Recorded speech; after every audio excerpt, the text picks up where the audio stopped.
Every time I walk this field, every time that we water it, I ride through it, I just always wonder in the future, how many lives are we going to touch with my crop? That's an incredible feeling.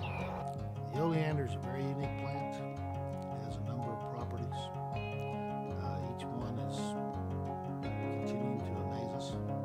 Offhand, I can't think of anything that has so many uses in such an effective way. I mean, you can go through your whole life and never come across something this powerful, something that will change the world as much as Nerium. Understanding that there's a lot of research going into this plant on the potential of what it's going to do in the future. The research scientists from the different universities have been out here, and understanding what they're trying to achieve and where they are today, there's no question in my mind that this field is much more than a field of dreams. It's truly a field of life.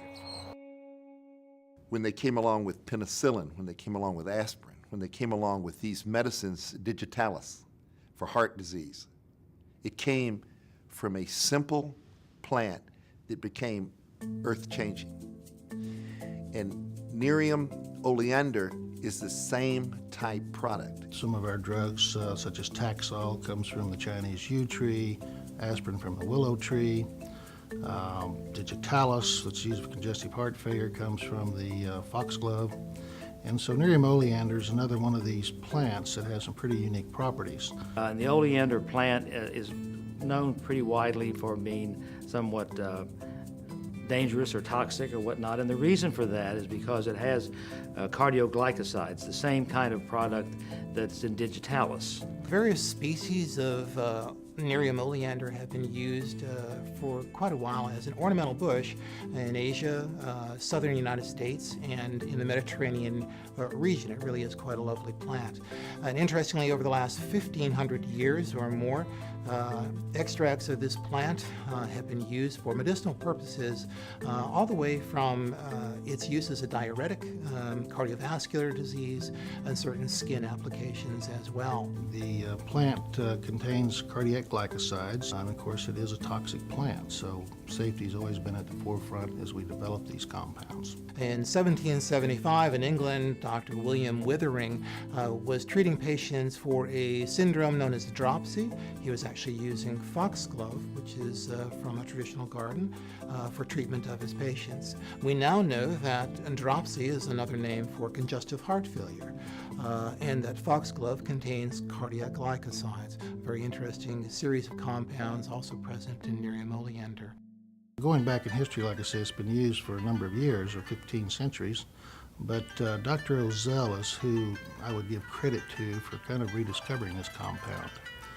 Dr. Ozell was a Turkish doctor. He experimented with several extraction methods, treated patients, published those, and pushed some of the research forward. Looking back in literature, which really extends back many centuries, it has been used or indicated in various writings for skin care. They would appear for use of abscesses and boils, various other abnormalities in skin tissue, where the Nerium oleander would be applied as a poultice. So again, very, very interesting from a historical perspective. We're now seeing those effects in a scientific manner in a clinical trial. So what is old is new again. Interestingly, around 1998, I began to hear reports of a strange potential, an unusual potential for Nerium oleander and extracts of that plant. Most of this came from stories from an Irish clinician, Dr. Patrick Kelly in Limerick, Ireland, who in his clinic was seeing rather exciting responses in his patients. In 1998, I had a chance to meet with Dr. Kelly and review some of those records, and indeed found a great deal of potential interesting responses in his patients, and the data looked interesting as well. Well, I'd had an opportunity to see some of the papers, case studies of Dr. Kelly, actually some of the patients that he treated, and that kind of intrigued me. It looked very, very promising at that point. And of course, coming out of historical use and folklore, what it lacked was the science. And so we had to determine why it worked.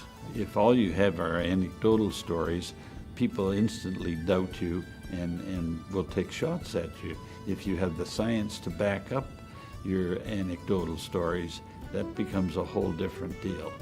The research that Dr. Newman's done now in this arena, he's had at least a dozen publications. There's more in the works at this point. Research continues for different properties. The original compound has gone through an FDA phase 1 safety trial.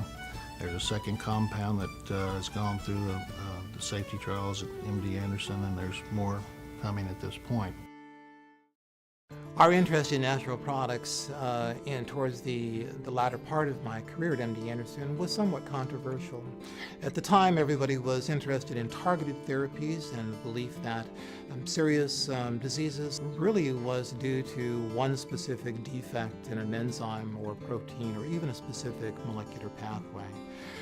We now realize this was perhaps a naive concept in that most serious diseases, like malignant diseases, are actually due to multiple defects, be they mutations, proteins, enzymes, or multiple pathways.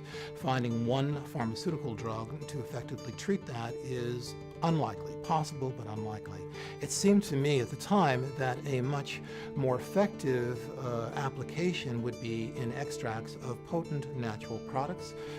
We became interested in Nerium oleander for its reported use, and I think one finding excited us even more than the next in terms of its potential utility application over a wide variety of cancers. And now we're finding, to my surprise, that extracts of Nerium oleander have a wide utility, but in areas of neurodegenerative disease, certainly antiviral activity, and in skin care as well, being effective against numerous skin conditions. So today there have been 2 clinical studies that have been conducted with extracts of Nerium oleander, and there are plans for a third. Let me briefly review these for you. The first one was done at Cleveland Clinic, a noted institute famous for its heart care, among other things. The extract was given by an intramuscular route. No toxicities were observed.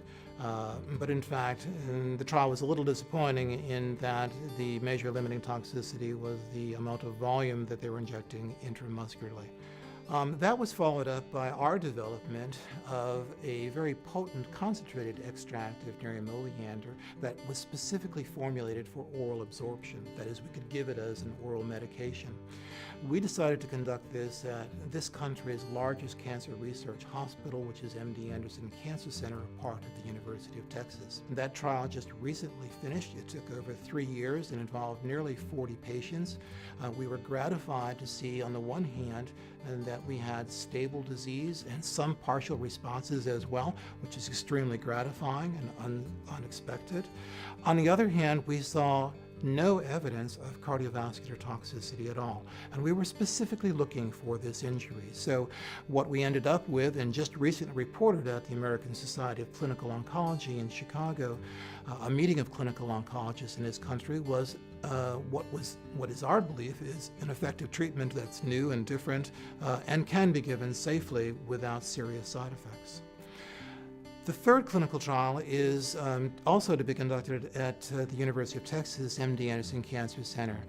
In addition to its potential use as a standalone or single therapy, we're greatly interested in the potential use of Nerium oleander extracts in combination with standard of care chemotherapy, that is, established drugs used for this. We're now preparing through Nerium Biotechnology an application to the FDA to do this trial, which is already funded. This will be done in patients with lung cancer, being treated with standard of care therapies for lung cancer, but to which an extract of Nerium oleander will be added. At this point, we're very positive about what we're seeing, and of course, all the research will be peer-reviewed and published at some point at the appropriate time in the future. There's well over 1,000 different varieties of the oleander plant. Nerium oleander is one particular species that is grown, as I mentioned, in Asia, southern United States as an ornamental bush, and the Mediterranean. I think it is particularly important that one uses a dedicated field grown in an organic-like manner for this. My name is Joel Curtis, and this orchard was established over a decade ago as a research orchard. My background primarily is agriculture. My major is entomology. I have a minor in chemistry and horticulture. Now, understand that this is the only type of orchard like this in the world. We are specifically designing equipment that will harvest these. There's no such thing as oleander equipment. You just don't go down to your local implement dealer and say, show me your best oleander equipment. It's not there. This particular farm where the oleander plant is raised is dedicated to this purpose. It's environmentally friendly, no pesticides are used. We're primarily after the leaves. And that's the reason why we do not want any irrigation water. We do not want any type of chemicals, nothing on the leaves. The leaves are harvested, they are milled in a specific manner, dried and then ground to a fine powder. We think this is important from a quality control point of view, but we were also concerned with lot-to-lot analyses and variability. So it is a very specialized approach. It's extremely laborious and very, very expensive to grow this crop. The investment that we've made in this farm, in our people, in our manufacturing, and the research, all adds to that quality, and we're very, very sensitive to quality controls. I mean, this compound is just not something you're going out there and taking some plant, making an extract. It's not that simple. Well, it's taken us 10 years to get where we are, and the improvements come slowly and gradually, and only with a whole lot of attention and concentration and the right people doing it. Somebody coming in and becoming a competitor to us isn't something that I even think about. It's just too far down the road. Well, they're not going to knock it off because they've got a 10-year, they're 10 years behind.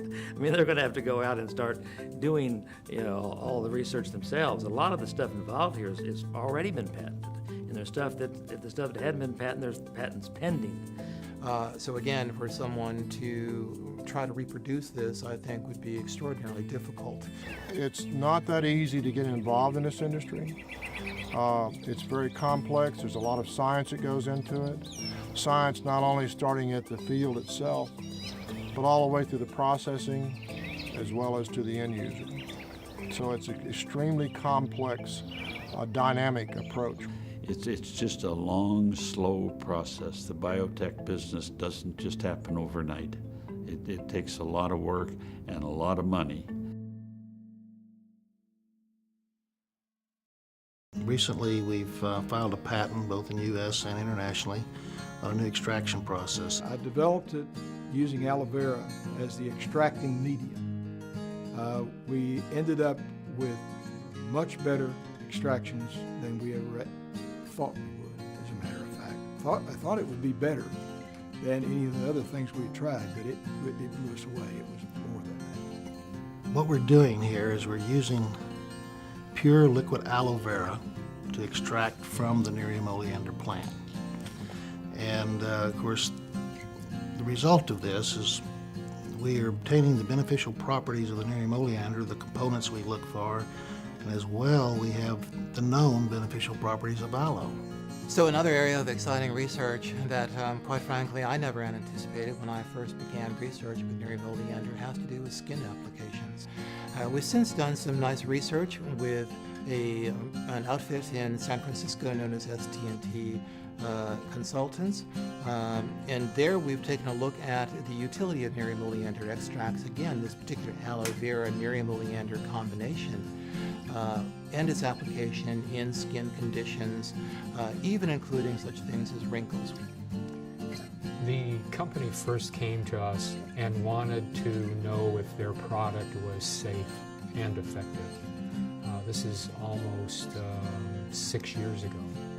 I can say that everything about the study, from the planning to the design to the execution, was very well done.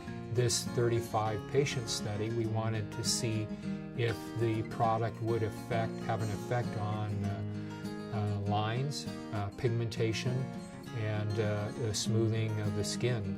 And in my review of the data, almost in every single case, there is rather dramatic improvement in the digital imaging that we're seeing. And certainly the subjects, the volunteers in these studies are raving about the results that they're seeing as well, even though they had no clue as to the identity of the product that was involved. So one thing that's clear to me as we explore the application of products from Nerium Biotechnology like Nerium AD and its application for skin care and health is the fact that we are not simply chasing subjective changes in the way that individuals feel about their appearance. In point of fact, we are going after a scientific evaluation of skin care through the digital imaging and the specific recording of changes that actually do occur in individuals one by one, line by line, wrinkle by wrinkle. So this is the facial stage system. It was designed to go along with the Clarity Pro R&D software package.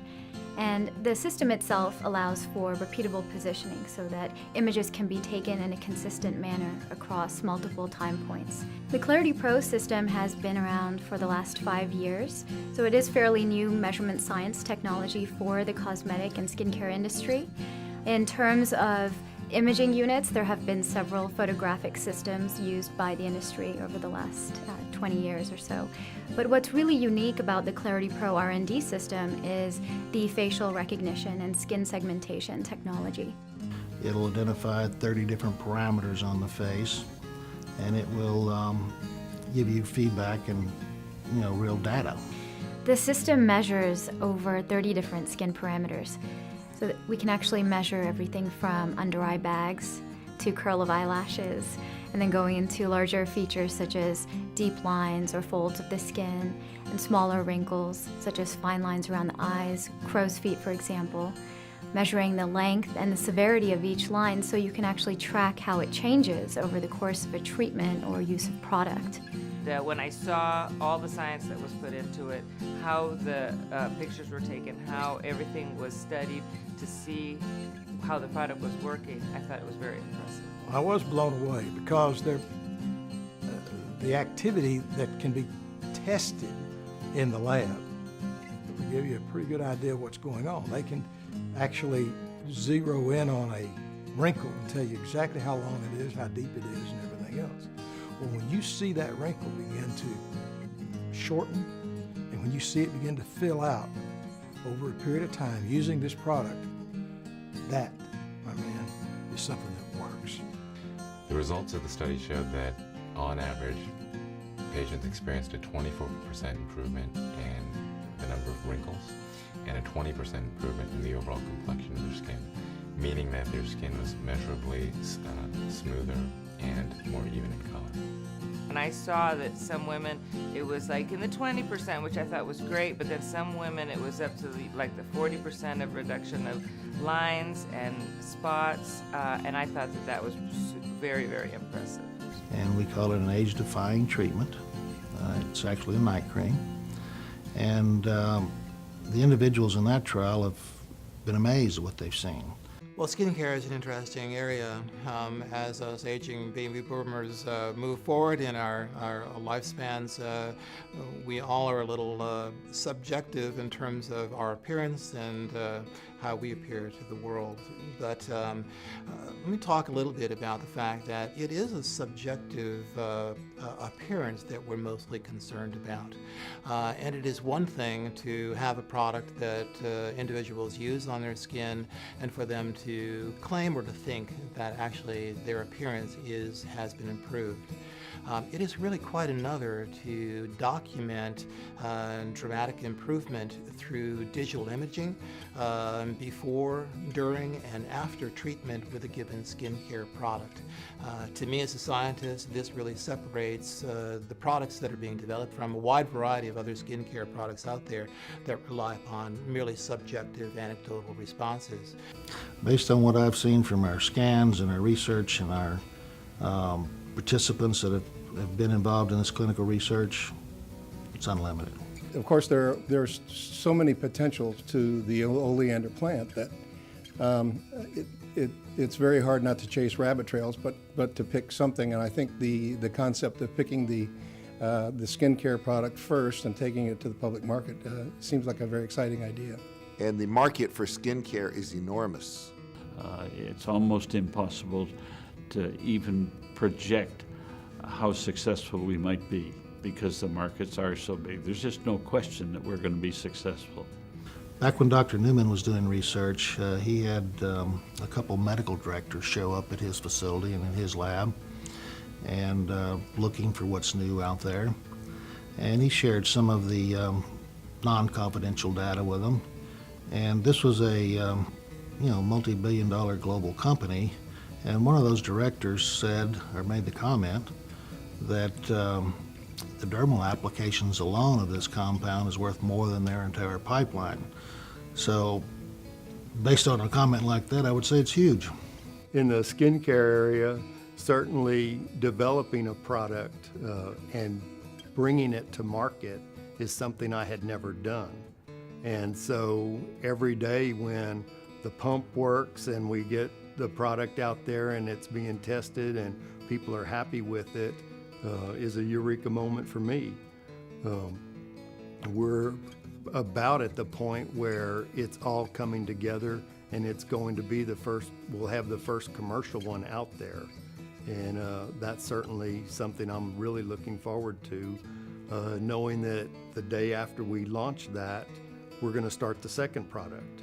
But the second product will probably be easier than the first, and the fifth will be easier than the fourth. So I'm looking forward to all of that. I think the potential is unlimited. Of course, it's going to require considerable research and many years, but the skincare product being the first product that they're taking to market, I believe that there'll be tremendous acceptance. You know, after our preliminary testing and safety testing and efficacy observations, we've moved forward to think about the marketing of some of our products. When I walked away from the first meeting with them, I thought, if this is real, if what they're telling me is true, and if the results can support what they're telling me is true, this could be a game changer, not in just skin, but in the entire direct sales industry. But as we moved forward, we looked into the marketing process, and of course one of them was internet. We set up our own distribution route. That's a very long process, can take a number of years. We looked at being an ingredient supplier. We looked at infomercial, and certainly everyone's aware of network marketing. Some of the biggest cosmetic companies in the world do that. Along the way, though, what really helped us make our decisions, we ran into a gentleman by the name of Jeff Olson. When we met, it was almost like synergy. Two minds creates a third more powerful mind. We immediately got along, we connected, and we realized working together, their strengths with my strengths, what we could do is, number one, build a brand around a product and a technology and a science and results, and then we could build a product category. And Jeff brings the knowledge, the background, the expertise, the people that have been involved in that arena. He brings national and global reach. The opportunities there for us as a team are outstanding. We're looking forward to a tremendous partnership, a long line of products, successfully done, professionally done. We think we're going to bring a product line that will be beneficial to individuals and the end consumer. And the Nerium AD is truly a first of its kind. No one else has it. Katie barred the door. I mean, it's unbelievable. It really is. We look forward to generate revenues for Nerium Biotechnology in this partnership, and that revenue will certainly go back into future research, not only in skincare, but all other areas. But my underlying love of this is not to make money. I've made plenty of money, and I'm sure with this company I'll make more money, but it's because I love the company. I love the product. I love what it can do for people, and the potential is unbelievable. If just 10% of it worked, there's no telling how many lives we'll touch and how many lives we're going to help. It's really a great opportunity. It's a great feeling to know that you're actually doing something good for people. There's a humanitarian aspect there. This is a unique compound. You know, the Nerium oleander is a unique plant, unique properties. I can't tell you how excited we are about the future.